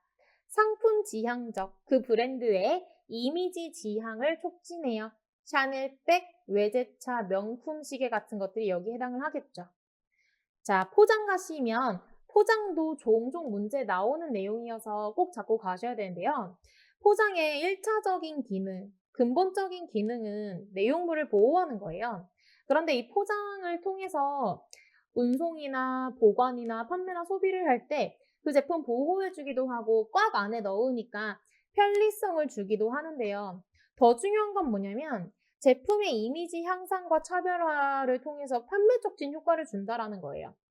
홍보 효과가 있다라는 거죠. 그래서 기업이 우리 제품 보호하기 위해서 그냥 너무 단순하고 디자인도 하나도 안 해놓은 그냥 네모난 상자에다가 포장을 넣어서 판매하면 기업 입장에서는 아주 편리하겠지만 홍보 효과는 전혀 없죠. 그런데 이 포장을 보고 소비자들이 결국에는 최종적으로 구매를 하기 때문에 이 포장에도 기업의 로고도 넣고 이미지도 그려서 넣고 그 안에다가 뭐 여러 가지 정보, 할인 정보나 기업의 정보들도 담고 하는 거거든요. 그래서 포장은 내용물 보호가 1차적인 기능이긴 하지만 어쨌든 제품의 이미지 형상이나 차별화에 도움을 준다라는 내용이고요.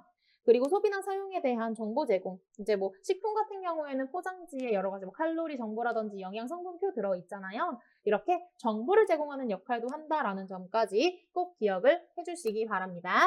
자, 다음 페이지 44페이지 가서 가격 한번 볼게요. 자, 가격이라는 부분은 특히 우리 소비자들한테는 굉장히 중요한 부분이잖아요. 그래서 첫 번째로 이제 가격 결정 요인에 따른 가격 전략 보시면 뭐를 중심으로 가격을 설정을 할 것인가 그 기준이 세 가지로 나뉘어져 있어요. 첫 번째가 이제 수요고 수요를 중심으로 가격을 결정을 하게 되면 수요 중심 가격 전략이라고 해요. 소비자가 이제 수요를 하잖아요. 수요라는 건 내가 필요해서 그걸 산다라는 말인데 소비자가 그 제품에 대해서 인식하는 가치가 얼마냐에 따라서 가격을 결정하게 되는 방식이 바로 수요 중심 가격 전략입니다. 수요는 소비자한테 초점이 맞춰져 있는 거예요.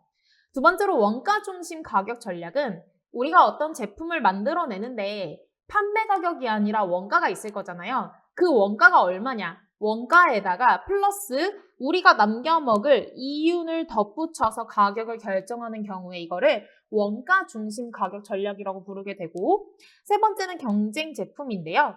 이제 우리 제품이랑 비슷한 경쟁 제품이 시장에 이미 나가 있다면 그 경쟁 제품의 가격이랑 비슷하게 설정을 하거나 또는 조금 싸게 또는 조금 비싸게 근거로 해서 가격을 결정하는 방식 이거를 경쟁 중심 가격 전략이라고 부르게 되는 거예요. 그냥 키워드 잡아서 수요는 소비자, 원가는 원가 이윤, 경쟁은 경쟁 제품 이렇게 연결시켜서 기억을 해주시면 쉬울 것 같고요. 그 다음에 이제 신제품 가격 전략. 보시면 두 가지 종류가 나뉘어져 있는데 여러분 이거 이미 배우셨던 내용이에요. 스키밍 가격 전략, 페네트레이션 가격 전략 기억나시죠? 이거를 이제 신제품 가격 전략에서는 초기 고가 전략, 그 다음에 초기 저가 전략이라고 불러요. 이 단어 자체에서도 여러분들이 본능적으로 이해를 하시겠지만 초기에 고가로 들어가서 나중에 중저가 가격으로 설정을 하게 되는 경우에 이거를 초기 고가 전략이라고 하고 초기에 고가로 들어갔다라는 거예요. 반대로 초기 저가는 초기에 중저가로 들어가서 나중에 고가로 올려가는 전략인데 이거는 이전에 우리 가격 전략 선생님이 확장 전략 설명해 드릴 때 초기 고가 전략은 밑으로 내려가는 거니까 하향 확장 전략이다라고 설명을 드렸었고요. 그 다음에 초기 저가 전략 같은 경우에는 밑에서 위로 올라가는 거니까 상향 확장 전략이다라고 설명을 드렸었던 부분이 있습니다.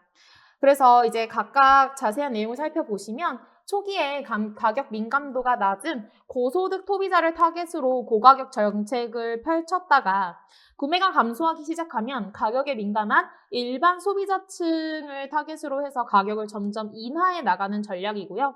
적용 상황은 수요의 가격 탄력성이 낮을 때, 이거는 조금 이 단어가 어려우실 수 있는데요. 수요의 가격 탄력성이라는 것은 가격이 변화했을 때 수요의 변화가 낮다라는 거예요. 변화량이 낮다라는 거예요. 가격이 변화한다고 해서 수요가 크게 변화하지 않는다라는 거죠. 다시 말하면은 이 제품을 사는 소비자들이 가격을 중요하게 생각하지 않는다라는 뜻이겠죠. 또는 진입 장벽이 높을 때, 그리고 브랜드 인지도가 높을 때, 즉 여기서 적용 상황에 들어가는 아이들의 공통점은 보통은 전문품을 만드는 제조업체가 사용할 수 있는 상황이라고 기억을 해주시면 좋을 것 같아요. 전문품을 사용하니까 초기에 고가로 들어가는 게 가능한 거겠죠. 그 다음에 이제 두 번째로 초기 저가 전략은 초기에 낮은 가격으로 가격에 민감한 고객들로부터 많은 판매량을 유도할 수 있는 전략이자 그래도 아주 저가로 들어가기 때문에 초기부터 이윤 확보를 하기에는 어려워요. 회전율이 높아질 때까지 기다려줘야 돼요. 적용 상황은 이번에는 반대로 수요의 가격 탄력성이 높을 때, 즉 가격이 변화를 함에 따라서 수요가 많이 바뀐다라는 거거든요. 많이 바뀐.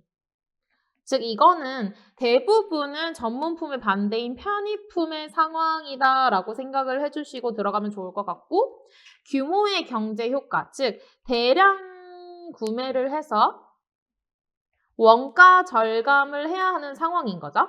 편의품이니까 가능한 거고 소비자 욕구가 동질적인 나오네요. 편의품이나 저관여 상품이 여기에 해당한다라고 보실 수가 있겠습니다. 자, 그 다음에 제품 결합을 통한 가격 결정 전략의 4가지가 나오는데 이 4가지는 상급뿐만 아니라 2급에도 많이 나오는 친구들이어서 꼭 여러분들이 이 단어에 익숙해지셔야 되고요. 첫 번째로 제품 라인 가격 전략은 복수의 제품 라인을 개발해서 가격 단계를 다르게 형성하는 거예요. 제품에 똑같은 제품인데 라인을 여러 개를 개발한다라는 전략이거든요. 그래서 이거는 예를 들어 드리면 선생님이 좋아하는 벤츠 있잖아요. 벤츠를 S클래스뿐만 아니라 E클래스 그리고 C클래스 이렇게 3가지 클래스로 나뉘어서 각각의 가격 전략을 다르게 설정하는 경우에 이거를 제품 라인을 만들었잖아요. S클래스 라인, E클래스 라인, C클래스 라인 이렇게 제품 라인 가격 전략이라고 부르는 거고요. 그 다음에 이제 두 번째로 종속 제품 가격 전략은요. 원래 우리가 이제 주요 제품이 있고 종속 제품이 있는 예를 들면 프린트 플러스 토너 제품이라거나 또는 남성분들 많이 사용하시는 면도기 플러스 면도날 제품의 경우에 프린트가 주제품이고 토너가 종속 제품이죠. 면도기가 주제품이고 면도날이 종속 제품인데요.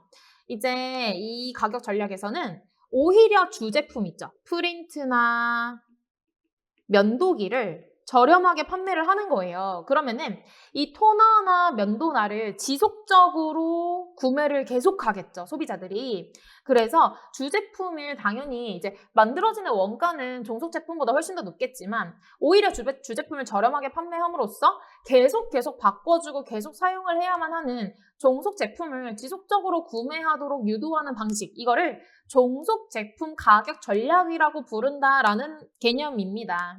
세 번째로는 묶음 제품 가격 전략인데요. 2개 이상의 제품을 결합하여 할인해서 판매하는 경우, 뭐 아주 쉽게 예를 들어서 설명드리면 명절 선물 세트라든지 학원에서 인강 같은 거 있잖아요. 묶어서 학원에서 패키지 강의로 판매하는 경우에 이거를 묶음 제품 가격 전략이라고 볼 수가 있고요. 물론 강의 같은 경우에는 서비스라서 해당이 안 되겠지만 명절 선물 세트 같은 경우에는 우리가 쌓아놓았던 재고를 전부 다 소진해낼 수 있다라는 그런 효과가 있다라는 장점이 있습니다. 이제 4번이 가격 이부제인데 가격 이부제가 조금 더 출제가 많이 돼서 제가 설명드리면은 기본요금 플러스 변동요금이다. 이 설명 자체는 너무 쉬워요. 이거 여러분 택시 떠올려 주시면 돼요. 택시 기본 요금에다가 이제 그 거리수가 늘어날수록 변동요금이 들어가잖아요. 이거를 가격을 2개의 파트로 나눴어. 가격을 2부로 나눴어라고 해서 가격 이부제라는 개념으로 부르고 있어요. 이 4가지의 개념들을 여러분들이 꼭 써보시면서 한번 연습을 해주시면 좋을 것 같고요. 그 다음에 이제 심리적 가격 전략 들어가시면 심리적 가격 전략은 우리가 평소에도 많이 사용하는 일상 용어들이기 때문에 여러분들이 기억을 다시 한번 잘못 눌렀네요. 기억을 다시 한번 해주셨으면 좋겠습니다. 단수 가격, 명성 가격, 중거 가격, 관습 가격 들어갈 건데요. 먼저 단수 가격은 선생님이 지금 교재를 14,900원에 판매를 하고 있어요. 이거 일부러 노린 거예요. 단수 가격 설명해 드리려고요. 비슷하게 9,900원도 단수 가격이고 19,900원도 단수 가격이에요. 공통점은 900원으로 끝난다라는 특징이 있죠. 즉 15,000원보다는 14,900원이 고작 100원 차이이지만 저렴하다는 이미지를 주고 10,000원보다는 9,900원이 훨씬 더 저렴해 보이고 20,000원보다는 19,900원이 훨씬 더 저렴해 보이기 때문에 소비자에게 저렴하다는 인식을 심어줄 수가 있고 그리고 아니 5,000원이면 5,000원이지 왜 900원이야? 아 이거 정확하게 계산했구나 라는 정확하다는 이미지를 심어줄 수도 있는 가격 전략 이거를 단수 가격이라고 불러요. 그 다음에 두 번째로 명성 가격은요. 명성은 말 그대로 reputation이잖아요. 명예라는 거거든요. 명예. 가격이 이제 나에게 이렇게 높은 가격의 제품을 사면 나의 지위를, 나의 명예를 높여준다라는 믿음을 가지고 있다라는 개념이에요. 그 다음에 이제 준거 가격은 뭐냐면 준거 가격은 준거라고 했을 때 우리가 이거를 이제 평가의 기준이다라고 해서 준거라고 부르는데 가격이 높고 낮음을 평가할 때 비교 기준이 되는 가격이 바로 준거 가격입니다. 예를 들어 선생님 같은 경우에는 커피 한 잔, 아이스 아메리카노 한 잔 사 먹는데 4,000원이 넘어간다 그러면 조금 비싸게 느껴져요. 이렇게. 그럼 선생님한테는 4,000원이라는 가격이 아이스 아메리카노를 사 먹을 때 준거 가격이 되는 거죠. 마지막으로 관습 가격 보시면 사회적이고 문화적으로 당연하다라고 인정되는 가격. 예를 들어서 우리 식당에서 공깃밥 추가하면 옛날에는 1,000원이었어요. 옛날에는 그냥 아무 다 1,000원이었거든요. 근데 요즘에 식당 가서 밥 먹으면 대부분 1,500원이고 2,000원인데도 봤어요, 선생님이. 그러니까 이 관습 가격이라는 것은 사회의 변화에 따라서 계속 바뀔 수도 있다. 요 정도 공깃밥. 관습적으로 통용되는 가격이다. 이게 바로 관습 가격이라고 생각을 해주시면 되고 그 다음에 이제 가격은 끝났어요. 이제 마지막으로 촉진 파트 들어갈 건데요. 촉진은 쉽게 말하면 홍보예요. 홍보. 소매상이나 소비자를 자극 설득하여 이윤을 증대. 즉 뭐냐면 판매 결국에는 설득해서 판매하려고 하는 매출을 증대시키려는 모든 기업 활동을 촉진이라고 합니다. 포피 중에 프로모션으로 들어가는 친구고요. 이제 이 친구는 크게 광고랑 판매 촉진으로 구분을 해요. 근데 이거 많이 헷갈려들 하시는 게 선생님 판매 촉진이랑 똑같은 거 아니에요? 라고 생각을 하실 수가 있는데 절대 아니에요. 촉진이라는 개념에 광고랑 판매 촉진이 둘 다 속한다고 보시면 되고요. 이 촉진이랑 판매 촉진은 꼭 구별을 해주시고 이 광고랑 판매 촉진이랑 어떻게 가장 크게 다르냐면 광고는 기업의 장기적인 이윤 또는 매출을 증대시키려는 노력이고요. 판매 촉진은 단기적으로 또는 일시적으로 매출을 증대시키기 위한 여러 가지 노력들이라고 보실 수가 있어요. 우리가 이제 판매 촉진의 종류를 앞으로 여러 개 배우게 되실 건데 크게는 광고는 장기적인 어떤 매출 증대의 효과를 노리기 위한 전략이다라고 봐주시고 그 다음에 판매 촉진은 단기적이고 일시적으로 지금 당장 어떻게 우리가 이윤을 바로바로 매출을 증대시킬 수 있는 노력이다라고 일단은 개념 잡아주시고 가면은 광고부터 볼게요. 광고는 장기적인 매출 증대를 목표로 해서 짧은 시간에 다수의 대상자에게 접근할 수 있어요. 보통 여러분들 TV 광고 생각해 보시면 짧으면 15초 또는 30초짜리도 있고요. 이렇게 아주 짧은 시간 내에 TV 광고는 모든 사람들이 언제나 어디서든지 볼 수 있잖아요. 그러니까 다수의 대상자에게 접근할 수 있다라는 장점을 가지고 시각과 청각을 이용하여 지금 이제 기술에서는 후각은 아직 보급이 잘 안 되고 있죠. 시각과 청각을 이용하여 매력을 어필합니다. 그 다음에 이제 광고를 제외한 여러 가지 나머지 전부 다 여러분들 광고를 제외한 인적 판매라든지 홍보 PR, 샘플, 쿠폰, 리베이트, 경품, 광고 판촉물, 콘테스트, 가격 할인 전부 다 합쳐서 우리가 전부 합쳐서 판매 촉진이라고 부르게 되는 개념인 거예요. 이제 이해되시죠? 첫 번째 이제 인적 판매는 말 그대로 사람이 직접 영업 뛰면서 우리의 제품 홍보해서 사게끔 하는 방법인데요. 이제 사람과 사람이 직접 대면하잖아요. 만나니까 언어적, 비언어적, 뭐 표정이라든지 제스처 같은 걸로 여러 가지 수단을 통해서 고객과 교류하고 지속적 만남을 도모할 수 있고요. 이제 라포가 형성되니까 그리고 설득력이 높고 사람이 바로 앞에서 말하면은 대부분의 사람들은 거절하기 어려워하잖아요. 그리고 추가 정보까지 제공할 수 있다. 그 고객이 원하는 정보를 그때그때 맞춤형으로 제공할 수 있다라는 장점이 있습니다. 여기에서 여러분들이 조금 참고해 주시면 좋을 거 제품 유익 페이브라고 해가지고요. 제품 유익 페이브라고 해가지고 판매원이 고객에게 신제품을 판매할 때 성공적으로 이끌어내기 위한 방법을 제시하고 있어요.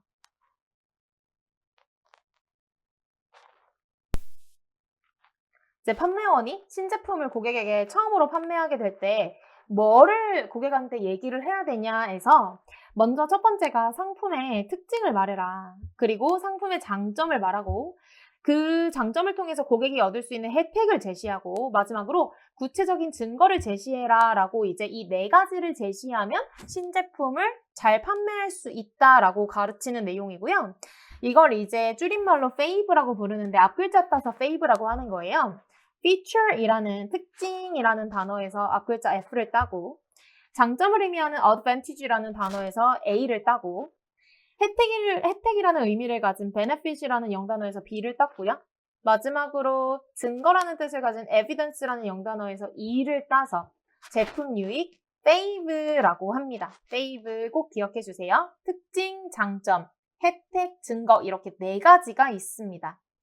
자, 그 다음에 홍보 PR은 기업이 비용을 들이지 않고 이게 키워드예요. 기업이 비용을 들이지 않고 자사를 홍보하는 방식으로서 우리가 이제 광고 같은 경우에는 기업이 방송사에 거대 자본을 제공하고 그 자본에 대한 대가로 15초짜리, 30초짜리 광고가 나가는 거라면 홍보 PR은 가장 대표적인 예를 들어서 뉴스 기사에 등장하는 거, TV 뉴스나 뉴스 기사에 등장하면 이거를 홍보 PR이라고 해요. 기업이 이제 사회적으로 정말 옳은 일을 했거나 바람직한 일을 했을 때 그게 뉴스로 난다면 기업은 아무런 그 방송사에 비용을 주지는 않았지만 광고에 걸맞는 효과를 낼 수가 있죠. 이거를 홍보 PR이라고 합니다. 비용을 들이지 않아야 홍보 PR이고 광고랑 가장 크게 다른 점은 광고는 비용이 많이 든다라는 특징을 가지게 되는 거죠. 네 번째로 이제 샘플인데요. 샘플이 우리 시험에서 많이 출제가 돼서 별표 하나 치고 설명을 드리자면 샘플은 화장품 샘플 생각하시면 돼요. 화장품 회사에서 많이 사용하는 방법이죠. 제품의 일부나 소량을 고객에게 배부해요. 근데 이 샘플링 같은 경우에는 기업을 홍보하는 데 있어서는 효과적이고 그 제품에 대한 인지도를 높이는 데 굉장히 효과적이에요. 그런데 사실 비용 자체는 많이 들기 때문에 우리 뭐 벤츠나 샤넬백처럼 전문품들 같은 경우에는 샘플을 나눠주는 게 정말 어렵죠. 대신에 이제 화장품이나 향수 같은 것들은 샘플을 배부함으로써 인지도를 높이고 이제 고객들에 대한 뭐 기업의 선호도를 높일 수 있다라는 장점이 있습니다. 자, 5번은 쿠폰인데요. 쿠폰을 소지한 사람에게 일정 기간 동안 할인을 제공하는 방법으로서 이 쿠폰이라는 건 여러분들도 많이 받아보셨겠지만 특정한 어떤 쿠폰이라는 매체가 필요해요. 그 쿠폰이 뭐 종이가 됐든 핸드폰으로 뿌려주는 게 됐든 분명히 쿠폰은 어떤 매체가 필요하다. 요것만 한번 잡아주시고 나중에 문제 풀 때 활용해 주실 거고요. 그 다음에 이제 리베이트라고 하면은 현금으로 구매한 금액의 일부를 반환해주는 방법으로서 이거는 이제 보통은 핸드폰 살 때 리베이트 많이 받으시는 것 같아요. 또는 신용카드 만들면은 신용카드 만드는 거에 대한 리베이트로 뭐 일정 금액을 설계사가 준다든지 하는 방식으로 사용을 하고 있는 거죠. 자, 그 다음에 7번은 경품인데요. 경품은 말 그대로 추첨해서 일정 기간 동안 구매한 소비자 중에서 경품을 제공하고 단기적으로 매출을 증대시킬 수 있다. 만약에 어떤 제품을 사면은 경품을 준다라고 하면은 내가 똑같은 가격의 경쟁사 제품보다는 이거를 사겠다라고 생각을 할 확률이 커지는 거죠. 그 다음에 8번은 광고 판촉물이라고 해가지고 여러분들 뭐 물티슈 길거리에서 나눠주면서 여기에 뭐 여러 가지 기업 이름 적혀 있거나 또는 뭐 대학교에서 많이 사용하는 방법인 것 같은데 펜에다가 땡땡 대학교 이렇게 써가지고 공짜로 나누어주는 물건들 많이 받아보셨을 텐데요. 그거를 광고 판촉물이라 부르고 이거 너무너무 중요한데 영어로는 노벌티 또는 프리미엄이라고 부르기도 하니까 광고 판촉물, 노벌티, 프리미엄 이렇게 세 가지가 동일한 단어라는 점 이거 꼭 기억해 주시고 이게 3급에서는 많이 출제 안 됐는데 나중에 여러분들 2급도 공부하실 거잖아요. 2급 공부하실 때 많이 나오니까 꼭 머릿속에 넣어주시기 바랍니다. 광고주의 이름이나 로고 등을 표시하여 고객에게 주는 물건이다. 이렇게 보시면 돼요. 자, 콘테스트는 우리가 이제 만약에 중간상 판촉을 한다면 성과가 우수한 소매상을 선발해서 상금을 주거나 특별한 할인을 제공하는 방법 이거를 콘테스트라고 하고 마지막으로 가격 할인은 말 그대로 정가에 10% 할인해주거나 20% 할인해주거나 이런 것들을 말 그대로 가격 할인이라고 하는데 이거는 여러분들이 이제 기억해 주셔야 될 단점으로는 브랜드 이미지를 훼손시킬 수 있다라는 단점이 있어요. 그래서 이런 가격 할인은 정말 조심스럽게 사용을 해야 되는 거죠. 우리가 예를 들어서 어떤 제품에 고가격을 책정해서 되게 비싼 가격에 판매를 하고 있었는데 갑자기 이거 50% 해서 1+1에 판매합니다 라고 해버리면 기존에 정가를 다 주고 샀던 소비자들이 반발 일으킬 수도 있고 신규 소비자들에게는 이거를 50% 할인해서 판다고 해도 이게 남는다고? 라고 생각을 하면서 이 브랜드 이미지가 되게 값싸다라는 이미지를 줄 수 있기 때문에 정말 조심해서 사용해야 되는 방법이에요. 자, 여기서 이제 우리가 배운 여러 가지 판매 촉진의 방법들을 가격 수단이냐 비가격 수단이냐로 나뉘어 선생님 여기다 정리를 해놨는데 이게 시험에 출제가 많이 돼요. 그래서 가격 수단은 뭐냐면 말 그대로 값을 깎아주게 되면은 가격 수단이고요. 비가격 수단은 돈을 사용하지 않으면 돈 사용을 하지 않고 뭔가 나눠주거나 공짜로 주거나 하는 거 이거를 비가격 수단이라고 해서 가격 수단에는 이제 가격 할인, 할인 쿠폰, 현금 깎아주는 거니까 그 다음에 리베이트, 현금, 환급, 그 다음에 보너스 팩은 1+1이에요. 1+1 하면 50%의 가격을 할인해주는 효과랑 똑같잖아요. 그래서 이것도 가격 수단 들어가고요. 보상 판매까지 이렇게 기억해 주시면 되고, 뭐 샘플이니, 사은품이니, 경품이니, 콘테스트 같은 경우에는 이런 애들은 뭔가 어떤 또 다른 제품을 나눠주는 거잖아요. 뭐에 대한 상으로. 그러니까 이거는 비가격 수단이다라고 기억을 해주시면 좋겠습니다. 자, 여기까지 이론 파트 모두 마쳤고요, 여러분들. 한번 쭉 보시면서 앞에 돌아가셔서 보시면서 한번 복습 꼭 해주시고, 여기 파트가 어려우신 분들은 선생님은 꼭 손으로 한 번씩 써보기를 추천을 드리면서 선생님이랑 이제 일시정시 잠시 해놓으셨다가 우리 연습 문제 같이 풀어보도록 할게요.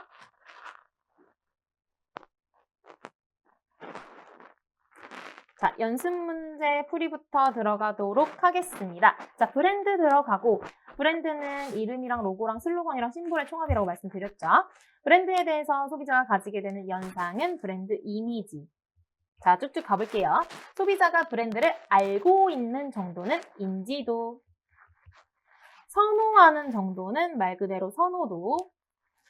좋아해서 구매하려는 정도, 반복 구매하게끔 만드는 개념은 충성도죠. 충성도는 단골 고객 만드는 거라고 했어요. 그리고 브랜드를 떠올랐을 때 연상되는 모든 가치를 통틀어서 자산이라고 한다 말씀드렸고요. 자, 브랜드가 기업에게 주는 기능에서 고유 시장을 확보하게 되면 뭐가 형성된다고 했죠? 진입 장벽이 형성되고요. 그래서 진입장벽은 나중에 그 기업에게 경쟁 우위가 된다까지 설명드렸습니다.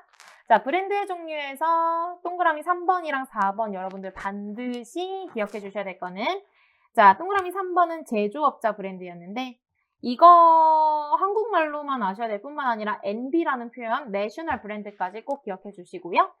4번은 이제 PB라고 해서 프라이빗 브랜드라고 해서 유통업자 브랜드라고 부르는 거 기억해 주셔야 되고, 그 다음에 노브랜드라고 부르는 이 친구는 제네릭 브랜드였죠.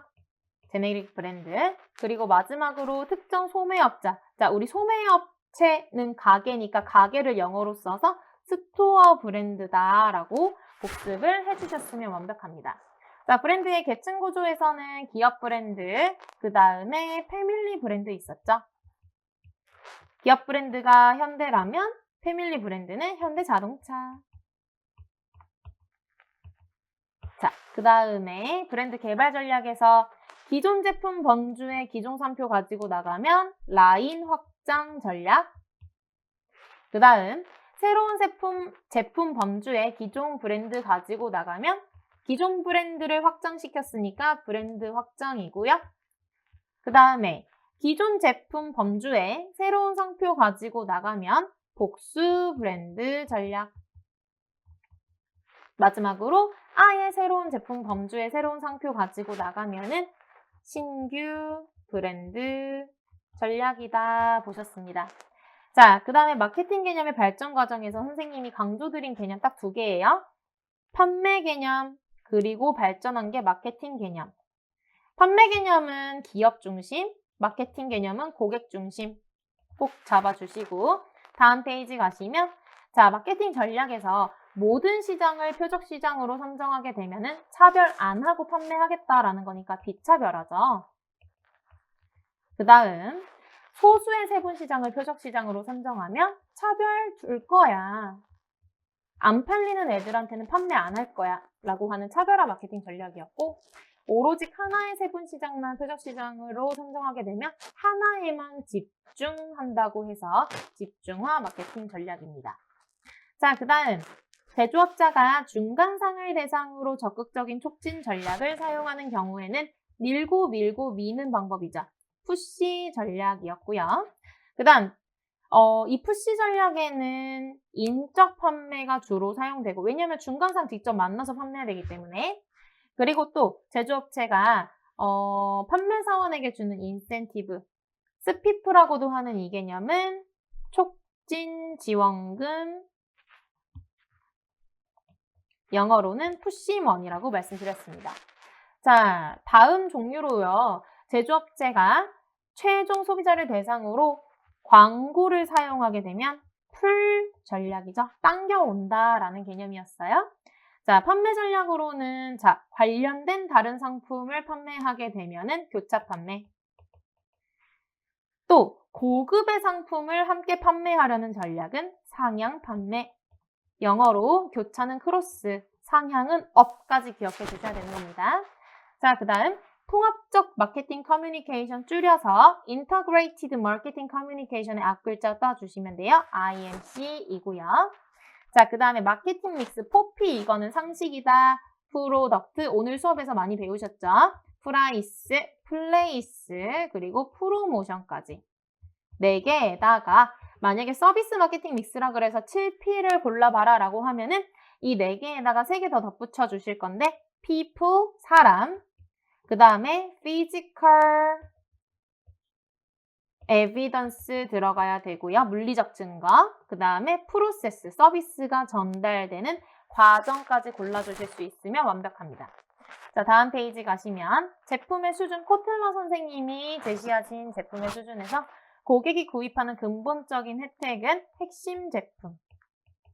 실제로 눈에 보이는 제품의 속성은 유형 제품. 그리고 구매 이후 발생하는 추가적인 서비스의 혜택은 확장 제품이었죠. 자, 제품의 분류 들어갈 건데요. 기업이 추가적인 가공이나 사업 활동을 위해서 구매하는 제품은 산업재. 최종 소비자가 최종 사용을 목적으로 구매하는 제품은 소비재. 자, 소비재의 종류 1번 사탕 생각하시면 편의품 있었고요. 편의품은 저수익이지만 고회전율 전략을 노리죠. 자, 두 번째는 선매품입니다. 선매품은 냉장고 생각해 주시라고 말씀드렸고요. 그 다음에 세 번째는 전문품으로서 벤츠 떠올려 주셔서 벤츠는 고수익이지만 저회전율 전략을 취하게 됩니다. 포장의 기능 말씀드렸던 대로 꼭 한 번씩 읽어보시고 신제품 가격 전략으로 넘어가 볼게요. 스키밍 가격 전략은 하향 확장 전략이라도 부르면서 위에서 아래로 내려가니까 초기 고가 전략이라고 부르기도 하고요. 반대로 페네트레이션 가격 전략은 상향 확장 전략으로서 초기 저가 전략입니다. 다음 페이지 가시면 자, 종속 주제품을 저렴하게 판매하여 종속 제품의 지속적 구매를 유도하는 가격 전략은 종속 제품 가격 전략. 자, 두 번째. 2개 이상의 제품을 결합하여 할인된 가격으로 판매해요. 선생님이 명절 선물 세트 설명드렸던 거. 묶음 제품 가격 전략이죠. 가격 이부제도 잊지 말아주시고요. 자, 그 다음에 9,900원처럼 저렴하다는 이미지와 정확하다는 이미지를 줄 수 있는 가격은 단수 가격. 가격의 높고 낮음을 평가할 때 비교 기준이 되는 가격은 준거 가격이라고 불렀고요. 자, 촉진 보시면 크게 소매상이나 소비자를 자극 설득하여 이윤을 증대하려는 모든 기업 활동을 말을 하지만 크게 광고와 판매 촉진으로 구분된다라고 말씀드렸죠. 자, 장기적 매출 증대, 장기라는 말 나오는 순간 광고예요, 여러분. 자, 그 다음에 언어, 비언어까지 사용할 수 있고 지속적으로 만날 수 있고 설득력까지 높은 이 방식은 인적 판매. 사람과 사람이 만나는 거. 자, 그 다음에 제품의 일부나 소량을 고객에게 배부, 샘플이고요. 구매한 금액의 일부를 반환, 현금 환급, 이거 영어로 그대로 바꿔주시면 리베이트. 광고 품촉물은 노벨티라는 말도 있지만 프리미엄이라는 말도 있었던 거 기억해 주셔야 됩니다. 자, 쭉쭉 넘어가셔서 가격수단이랑 비가격수단 꼭 구별해 주시고요. 다음 페이지 보시면 기출문제 있는데 요거 빠르게 풀어볼게요. 이제 빠르게 푸실 수 있을 거예요. 상품을 구입할 때 구매자에게 일정 금액을 할인해 주는 것인데 이것은 자, 여기가 중요합니다. 우편, 상품 포장, 전단, 인터넷 등을 통해서 전달되어야만 해요. 자, 이거는 뭐냐면 결론은 쿠폰이라는 것을 우편이나 상품 포장이나 전단이나 어떤 카드 같은 것들, 어떤 매체를 활용해서 전달을 해야 된다라는 게 가장 강력한 힌트인데요. 왜 그러냐면은 앞부분의 설명에서 상품을 구입할 때 구매자에게 일정 금액을 할인해 준다라는 이 내용만 보면은 요거는 가격 할인이랑도 동일한 설명이잖아요. 그런데 가격 할인은 그냥 그 자리에서 그 제품의 가격을 빼주는 건데 뒷부분 설명에서는 우편이나 상품 포장이나 전단이나 인터넷을 통해서 전달되어야 한다고 했기 때문에 이거는 쿠폰이 정답이다라고 골라주시면 되는 겁니다. 제가 매체라고 강조드린 이유가 이거였던 거예요. 자, 2번. 심리적 가격 결정의 유형 중 하나인데요. 10만 원보다는 99,999원은 크게 차이가 나지 않지만 소비자들은 싸다고 느낀다. 이거 선생님 방금 강조드렸던 단수 가격이죠. 자, 판매 촉진에 대한 설명으로 옳지 않은 것은 갔어요. 자, 정답은 5번인데요. 왜 그러냐면 판매 촉진의 가장 큰 장점은 호의적인 기업 이미지 구축과 우호적인 관계 형성이다라고 하는데 이렇게 호의적인 기업 이미지 구축, 기업 이미지는 결국에는 매출보다는 기업의 어떤 긍정적인 이미지를 향상시키기 위해서 노력하는 건데 이거는 장기적인 매출 증대를 위한 활동으로서 광고에 해당한다라고 보시면 되고요. 앞에서도 설명드렸지만 판매 촉진의 근본적인 목적은 단기적이고 일시적인 판매 증대이다라는 점. 그래서 강조를 드렸었습니다. 나머지 1번, 2번, 3번, 4번 읽어보시면 전부 맞는 내용으로서 판매 촉진은 단기 인센티브이다. 단기 맞죠? 샘플은 시험적으로 사용하게끔 하는 거 맞고 광고가 제품이나 서비스를 사야 할 이유를 제시한다면 판매 촉진은 지금, 단기가 키워드인가요? 지금 사야 할 이유를 제안한다. 맞는 설명이고요. 쿠폰은 명시된 제품을 구매할 때 구매자들에게 할인을 제공해준다는 증빙서, 매체가 있다라는 거죠. 매체가 있어야 쿠폰이에요. 자, 4번 갈게요. 마케팅 사고를 물어보는데요. 시장의 공급이 수요보다 커서 고객의 욕구가 다양해졌어요. 업체 간의 경쟁이 심화됩니다. 팔릴 수 있는 고객이 원하는 제품을 만든다. 고객한테 맞추겠다라는 개념은 바로 고객 지향적 사고. 이거를 우리가 뭘로 배웠었던 거냐면 마케팅 지향적 사고. 똑같은 말이에요. 우리가 마케팅 중심의 사고로 간다라는 게 결국에는 고객 위주로 가겠다라는 거였죠. 판매 지향적 사고랑 반드시 구별해 주셔야 되고요. 자, 마지막 5번은 푸시랑 풀 전략 물어보는데요. 푸시 전략은 중간상으로 하여금 제품을 취급하고 촉진하여 최종 소비자에게 판매하도록 한다. 맞는 설명? 푸시는 제조업자가 중간상 촉진 맞죠? 3번, 푸시는 상표 충성도가 낮고 상표 선택이 점포에서 이루어지는 경우에 적절. 맞죠? 풀 전략은 관여 수준이 높은 경우, 사람들이 상표 간의 차이를 지각한 경우에 적절하다고 설명드렸고, 기업은 푸시 아니면 풀 전략 중 하나의 전략에만 집중하여 마케팅 효과를 극대화해야 된다? 틀린 설명이죠. 기업은 푸시랑 풀 전략에 물론 비율의 차이가 있겠지만 제품 특성에 따라서 어떤 제품은 푸시를 더 많이 사용하고 풀 전략은 적게 사용하고 또 어떤 제품은 푸시보다 풀 전략을 더 많이 사용하고 이렇게 그때그때 상황에 맞게끔 전략을 짜서 두 가지 전략을 다 사용해서 마케팅 효과를 극대화해야 된다라는 말이 정답이 되겠습니다. 자, 여기까지 이론 파트에 대한 공부를 모두 마치셨는데요. 여러분들 혹시나 기억이 안 나시면은 계속 꾸준히 복습해 주시면서 연습 문제랑 기출 문제 많이 풀어 주시고 다음 시간부터는 우리 기출 문제 여러분들이 미리 하나씩 풀어 주신 다음에 수업을 들어주시면 훨씬 더 좋을 것 같습니다. 자, 여기까지 너무 고생 많으셨고요. 우리는 다음 시간에 이제 기출 파트에서 뵙도록 하겠습니다. 감사합니다.